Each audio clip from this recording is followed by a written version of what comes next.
चलिए आज हम बात करते हैं वैभव लक्ष्मी व्रत के बारे में। यह व्रत सुख, शांति, वैभव और लक्ष्मी प्राप्ति के लिए अद्भुत चमत्कारी प्राचीन व्रत है।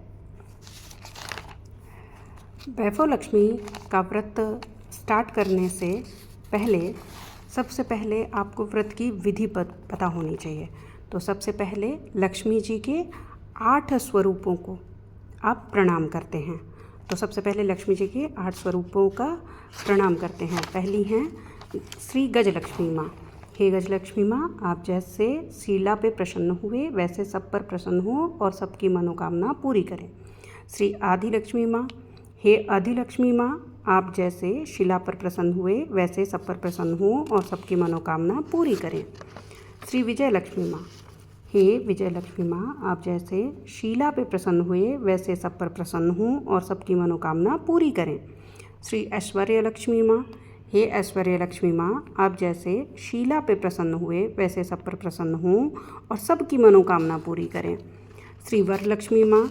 हे वरलक्ष्मी माँ, आप जैसे शीला पे प्रसन्न हुए वैसे सब पर प्रसन्न हों और सबकी मनोकामना पूरी करें। श्री धान्य लक्ष्मी माँ। हे धान्य लक्ष्मी माँ, आप जैसे शीला पे प्रसन्न हुए वैसे सब पर प्रसन्न हों और सबकी मनोकामना पूरी करें। श्री संतान लक्ष्मी माँ। हे संतान लक्ष्मी माँ, आप जैसे शीला पे प्रसन्न हुए वैसे सब पर प्रसन्न हों और सबकी मनोकामना पूरी करें।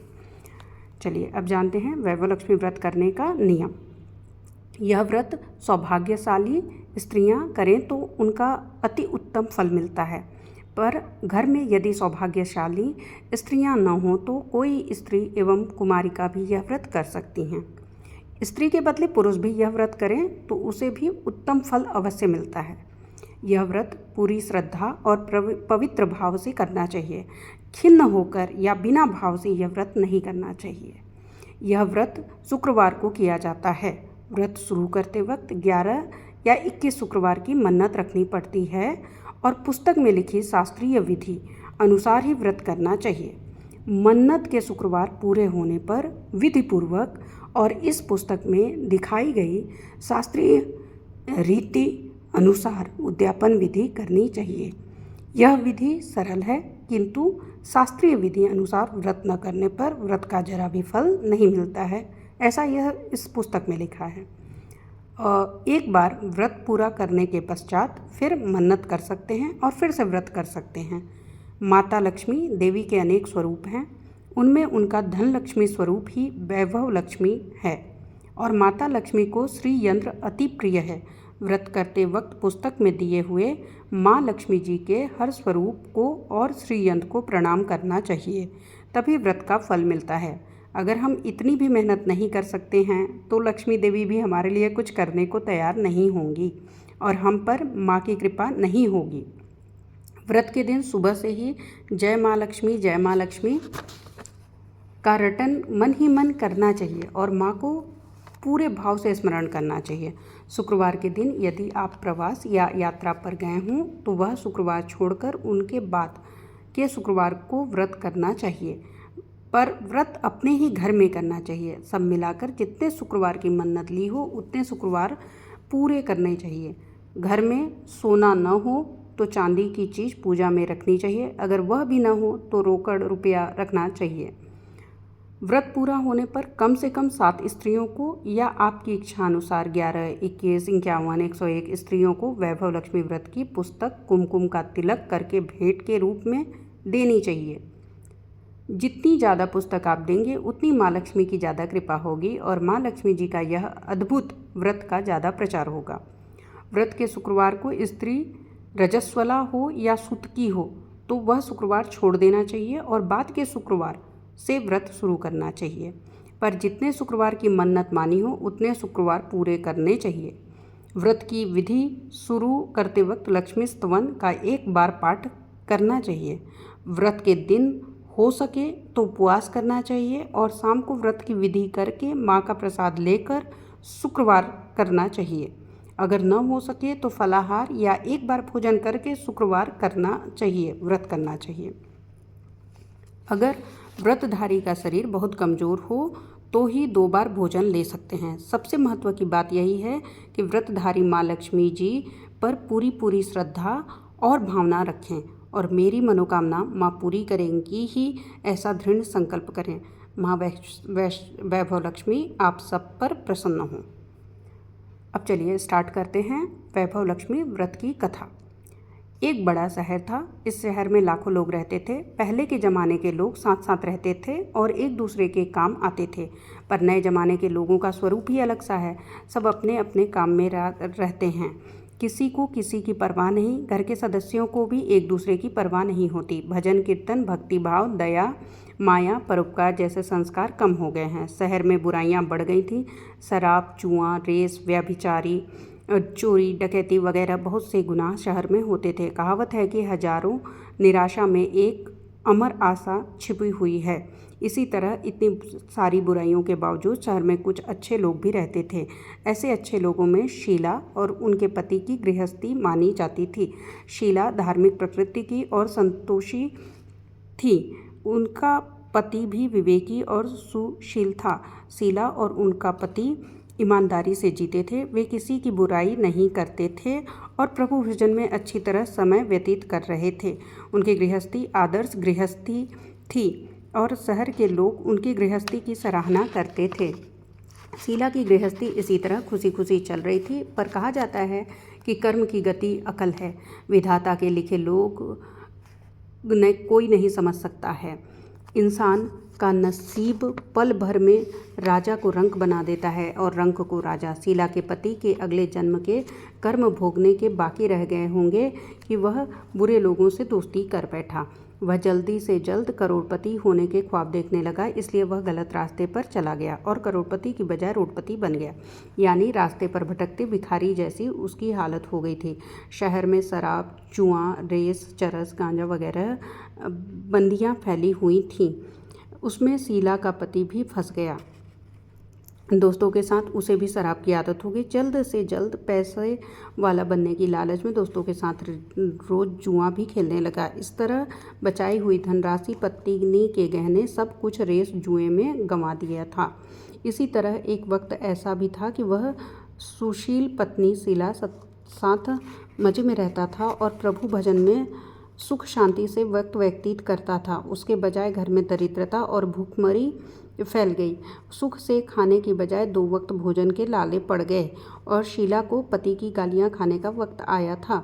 शीला सुशील और संस्कारी स्त्री थी। उसको पति के बर्ताव से बहुत दुख हुआ, किंतु वह भगवान पर भरोसा करके बड़ा दिल रखकर दुख सहने लगी। कहा जाता है कि सुख के पीछे दुख और दुख के पीछे सुख आता ही है, इसलिए दुख के बाद सुख आएगा ही। ऐसी श्रद्धा के साथ शीला प्रभु भक्ति में लीन रहने लगी।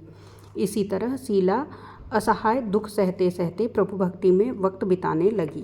अचानक एक दिन दोपहर को उनके द्वार पर किसी ने दस्तक दी। शीला सोच में पड़ गई कि मुझ जैसे गरीब के घर इस वक्त कौन आया होगा। फिर भी द्वार पर आए हुए अतिथि का आदर करना चाहिए, ऐसे आर्य धर्म के संस्कार वाली शीला ने खड़े होकर दरवाज़ा खोला। देखा तो सामने एक माँझी खड़ी थी। वे बड़ी उम्र की लगती थीं, किंतु उनके चेहरे पर अलौकिक तेज निखर रहा था। उनकी आंखों में से मानो अमृत बह रहा था। उनका भव्य चेहरा करुणा और प्यार में छलकता था। उनको देखते ही शीला के मन में अपार शांति छा गई। वैसे शीला इस माँझी को पहचानती न थी, फिर भी उनको देखकर शीला के रोम रोम में आनंद छा गया। शीला माँझी को आदर के साथ घर में ले आई। घर में बिठाने के लिए कुछ भी नहीं था, अतः शीला ने सकुचा कर एक फटी हुई चादर पर उनको बिठाया। माँझी ने कहा, क्यों शीला, मुझे पहचाना नहीं? शीला ने सकुचाकर कहा, माँ, आपको देखते ही बहुत खुशी हो रही है, बहुत शांति हो रही है। ऐसा लगता है कि मैं बहुत दिनों से जिसे ढूंढ रही थी वो आप ही हैं, पर मैं आपको पहचान नहीं सकती। माँझी ने हंसकर कहा, क्यों भूल गई? हर शुक्रवार को लक्ष्मी जी के मंदिर में भजन कीर्तन होते हैं, तब मैं भी वहाँ आती हूँ। वहाँ हर शुक्रवार को हम मिलते हैं। पति गलत रास्ते पर चला गया, तब से शीला बहुत दुखी हो गई थी और दुख की मारे वह लक्ष्मी जी के मंदिर में भी नहीं जाती थी। बाहर के लोगों के साथ नज़र मिलाते भी उसे शर्म लगती थी। उसने याददाश्त पर जोर दिया, पर यह माँझी याद नहीं आ रही थी। तभी माँझी ने कहा, तू लक्ष्मी जी के मंदिर में कितने मधुर भजन गाती थी, अभी अभी तू दिखाई नहीं देती है, इसलिए मुझे हुआ कि तू क्यों नहीं आती है, कहीं बीमार तो नहीं हो गई है न? ऐसा सोचकर मैं तुझसे मिलने चली आई हूँ। माँझी के अंतिम प्रेम भरे शब्दों से शीला का हृदय पिघल गया। उसकी आंखों में आंसू आ गए। माँझी के सामने वह बिलख बिलख कर रोने लगी।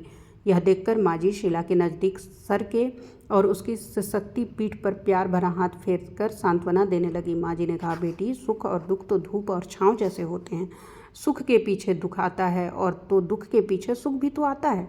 धैर्य रखो बेटी, और तुझे क्या परेशानी है? तेरे दुख की बात मुझे सुना, तेरा मन भी हल्का हो जाएगा और तेरे दुख का कोई उपाय भी मिल जाएगा।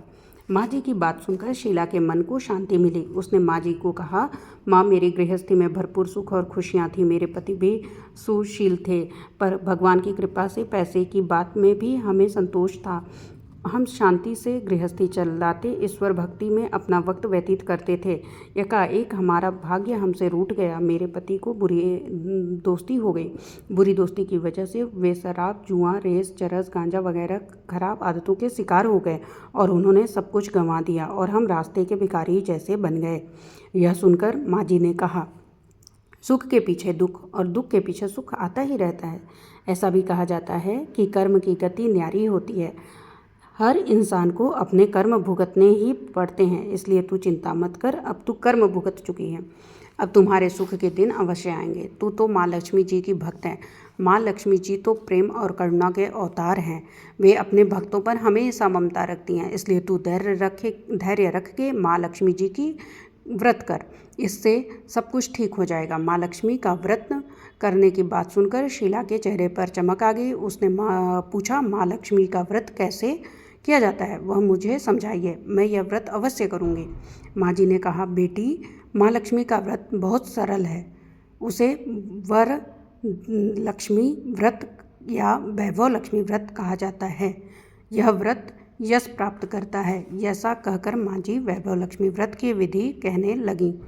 बेटी, वैभव लक्ष्मी व्रत वैसे भी सीधा साधा व्रत है, किंतु कई लोग यह व्रत गलत तरीके से करते हैं, अतः उसका फल नहीं मिलता। कई लोग कहते हैं कि सोने के गहने की हल्दी कुमकुम से पूजा करो, बस व्रत हो गया, पर ऐसा नहीं है। कोई भी व्रत शास्त्रीय विधिपूर्वक करना चाहिए, तभी उसका फल मिलता है।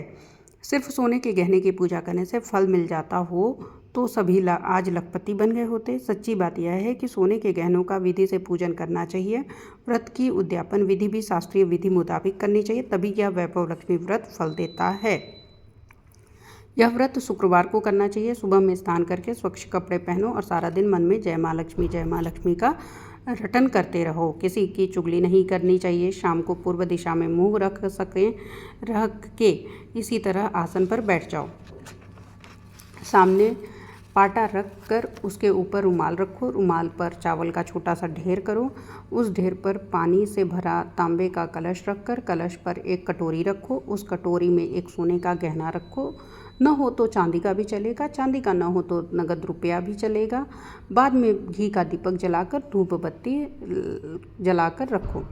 माँ लक्ष्मी के बहुत स्वरूप हैं और माँ लक्ष्मी जी को श्री यंत्र अति प्रिय है, अतः वैभव लक्ष्मी में पूजन विधि करते वक्त सर्वप्रथम श्री यंत्र और लक्ष्मी जी के विविध स्वरूपों का सच्चे दिल से दर्शन करो। इस पुस्तक के अगले पृष्ठों पर श्री यंत्र और माँ लक्ष्मी जी के विविध स्वरूपों की छवि दी गई है।